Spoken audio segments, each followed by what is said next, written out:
আসসালামু আলাইকুম। এই তো এখন আমি আজকে দুপুরে রান্না করব। আজকে অনেক গরম, কিন্তু কষ্ট হচ্ছে। আজকে সারাদিন কারেন্ট থাকবে না। আজকে ঘুম থেকে উঠতেও দেরি হয়েছে, ম্যানেজার আপুর আপডেট ছিল, তাই দেরিতে উঠেছি। উঠে দেখি কারেন্ট নাই, পানি নাই। যেটুকু পানি ছিল রান্না করলাম। ম্যানেজ রান্না করছে, ভাত খাবে। এই যে মাছ ভেজে নিচ্ছি, আমি তরকারি রান্না করবো। ম্যানেজের জন্য মাছ ভেজে নিচ্ছি। এই যে কারেন্ট নেই, আজকে রাইস কুকারে ভাত রান্না করতে পারি নাই, তাই চুলাতেই বসিয়ে দিয়েছি ভাত। মিনাজ ঘুম থেকে উঠে কান্না করছে, 10টা বেজে গেছে, ভাত খাবে। কারেন্টও নাই, পানিও নাই। কারেন্ট সারাদিন আসবে না আজকে। পানি ছিল একটু, ভরে রেখেছিলাম, তাই দিয়ে রান্না করব। পাশের চুলায় ভাত চড়িয়ে দিয়ে ছাড়িয়েছি, এখন মাছটা ভেজে নিচ্ছি। এই যে মাছটা উল্টে পাল্টে ভেজে নেব ভালোভাবে। মিনাজের জন্য একসাথে মাছটা ভেজে নিচ্ছি। মিনাজ ভাজা মাছ ছাড়া ভাত খায় না।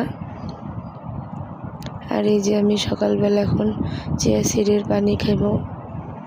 প্রতিদিন চিয়া সিডের পানি খাই, আজকে দেরি হয়ে গেছে খাইতে।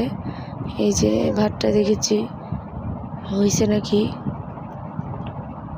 আর এই যে মাছগুলো উল্টে দিয়েছিলাম, ওই পিঠ হয়েছে, এখন আবার এই পিঠ ভেজে নেব। এই যে ওর আব্বু কালকে হাট থেকে পাকা পেঁপে এনেছে, তাই কেটে খেলাম। অনেক মিষ্টি পেঁপাটা। আবার এই যে রান্নার কাছে চলে এসেছি।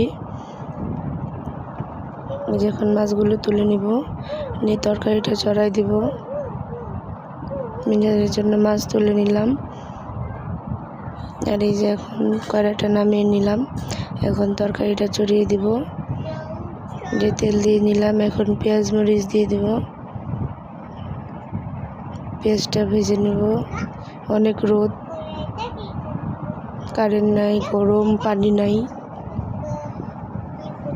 ভাতটাও হয়ে এসেছে। এই যে পেঁয়াজটা এখন আমি ভালোভাবে ভেজে নেব।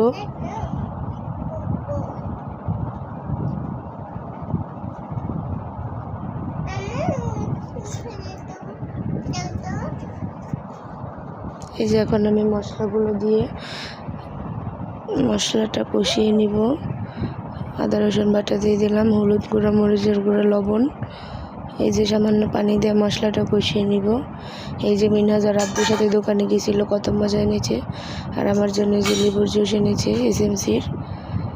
আর এই যে মশলাটা কষানো হয়ে গিয়েছে, আবার এই রান্নার কাছে চলে আসলাম।